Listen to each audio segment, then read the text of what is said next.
Things People Do at Easter. Welcome to Mark and Pete. Here's a thought. The Easter bunny looks very funny, and is very happy when it is hopping, carrying sweets of honey that are very runny. It leaves a little chocolate dropping. Yes, the proverbial bouncing bunny. Well, of course, for some, here we are in spring and getting ready for Easter. Many are actually celebrating the whole Resurrection Sunday that's coming upon us. And this is the holiday commemorating the resurrection of Jesus Christ from the dead. From a business perspective, it's a bumper period. Yes, many retailers and consumers will be consuming lots of lovely chocolate. But here we go. It's not just about chocolate, is it, Clergyman Pete? There are many other things that people do. So, Clergyman Pete, I ask you, what do you do with your community at Easter? Well, a lot of things seem to be much the same as in the Christian community. Obviously, it's a Christian festival, but the same as is done out in the rest of the country. A bit like that big festival Christmas, which you may have heard of. At Easter, there are things that are done like eating Easter eggs. And giving each other Easter eggs is a part of what we do. Yes, usually chocolate Easter eggs. Oh, it's in the post as usual. There's a tradition of making an Easter garden, usually a small affair on a table. Now, the Easter garden is more obviously to do with the account of what happened on that first Easter. Of course, Jesus is killed by being nailed to a cross, but later he's moved to a tomb in the Garden of Gethsemane, and in that garden we find that there's a tomb, and the tomb has a stone put in front of it. So you have a little tomb made in the court of your garden, and then later, on Easter morning, you remove the stone and put a little light inside to signify that Jesus has risen from the dead. So that's something that's done. I mean, the people often, I don't know whether this is done so much these days, but people in church circles tend to have a big lunch at Easter, a bit like they would at Christmas, have a big meal together, a family yummy. meal. Now, the other things that we do, which you might call out in the community, is have an Easter egg hunt. And on the Thursday before Easter, we're having, which is known as Maundy Thursday, but what we're doing is not particularly to do with that day. It's an Easter egg hunt out in the streets of Poulton, which is part of Wallasey, where I'm based, and they're really pictures of Easter eggs, but you bring in the pictures and you get given an Easter egg if you find the pictures, and a sort of like a treasure hunt type idea. You go and find where they are with clues, and if you come back, you've got it. So that's one way of doing an Easter egg hunt. That's the sort of things that we do in the community, and it's interesting that, I mean, Easter is, in terms of the meaning behind the festival, the biggest celebration, but it's not as big as Christmas, is it? In terms of, I suppose you're talking about the business side of it. It's not as big. No, certainly not as big, but it's very, very important. Now, here's some examples. From a business perspective, of course, we can't take away the fact that it is a religious period, but as we know that many retailers see this as a bumper period.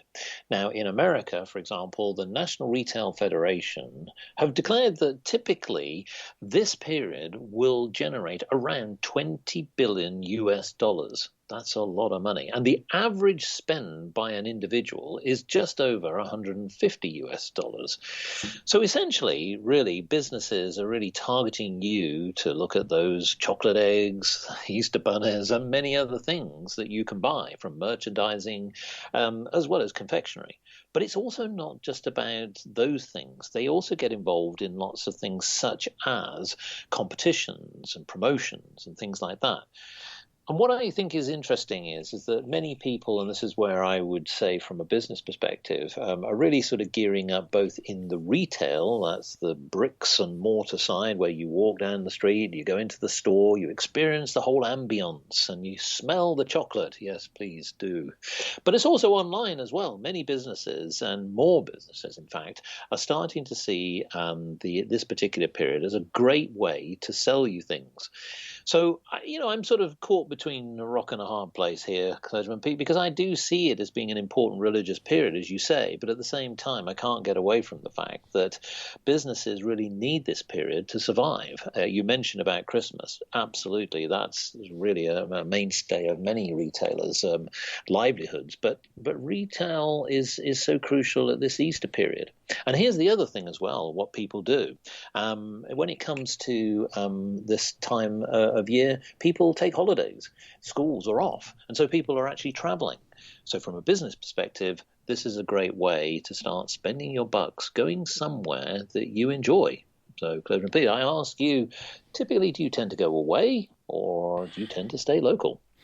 Well, at Easter, I tend to stay local, and the main reason is, though, that I tend to be running a lot of the church services that are going on, and that there are more church services. So just to give people a flavour of what I'll be doing, so there will be on Maundy Thursday, the Thursday before Easter in the evening, there's a service, we sort of a reenactment, going over the Last Supper, the night before Jesus died. Then on the Friday, which is the day that he died, rather, you have a walk of witness. You go and walk around the local area, not singing and joyous, but somber. Right, you walk around because you do sing some hymns, but you'll remember that this is when Jesus has decided to go to his death.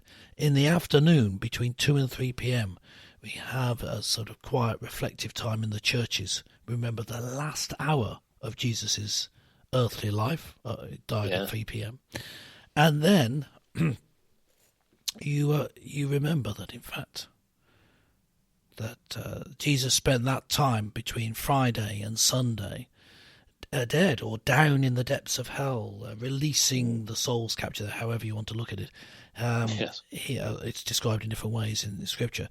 But then on Easter morning, at sunrise, we meet outside, and as the sun rises over the River Mersey, we're looking across there, if it's not cloudy, which it usually is, but we pretend it isn't, and we're singing songs of celebration as the sun, S-O-N, no, which way around? As the sun S-U-N rises, we remember that the sun S-O-N rises. So that's the sort of thing that we do. It's a big event, and that's why I don't go away. I guess I would go to be with family if it weren't for the fact that I'm running the events that the families come to. You see what I mean? Yes, well, I'm actually coming from a retail perspective, folks. But here's a source from Finder.com, Yes. and I thought it was really interesting about who really sees Easter being important. But it's interesting, I suppose you might gather, who might hold the purse strings here, because women are more likely to spend on Easter shopping, accounting for 65% compared to only 59% of men. Now, I wonder why that is. Is that because of looking after the children and spending more? Or I don't know. I don't. But I must admit that I typically tend to spend a little bit more at Easter. I don't know whether that's because of the chocolate side or than I do at Christmas. But it's I think you're an exception there. I think most people spend more at Christmas. Yes, but that's because I'm waiting for you to give me the Christmas present, you see. Yes. I will send one year. You just have to wait for it. Please do. But yeah, I think maybe we close out before asking the opinions of our gentle listeners. Just with this reading, this is a reading from the Bible, Luke chapter 24. This is the reason for the season. This is why we celebrate it. On the first day of the week, the start of Luke chapter 24, it says, first day of the week, of course, in those days was Sunday. On the first day of the week, at early dawn, they went to the tomb, taking the spices they prepared, and they found the stone rolled away from the tomb. But when they went in, they did not find the body of the Lord Jesus. While they were perplexed about this, behold, 2 men stood by them in dazzling apparel, and they were frightened and bowed their faces to the ground. And the men said, "Why do you seek the living among the dead? He is not here, but has risen." And Jesus had risen from the dead. And they were in lots of investigations, as did all the authorities of the day, trying to show that Jesus hadn't died and risen. But sadly, for them, after all their trying and after 2,000 years of investigation, the central fact remains. Jesus did rise from the dead, and he is alive right now, as it says in the passage. He is risen, and that's why we celebrate. Jesus has built in the greatest enemy of humankind, death itself. And so what else could you do, Mark, but eat a chocolate egg or bunny? I mean, it just makes so much sense. Dilemma. Yeah. Well, I think if we ask the listeners, why on earth do we eat chocolate eggs and bunnies at Easter? We haven't answered that question because although there are lots of theories, I really don't know why. It doesn't seem to have much to do with the actual Easter account.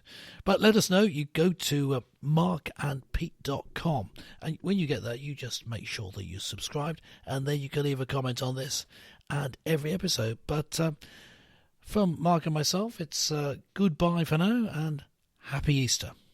Catch you next time.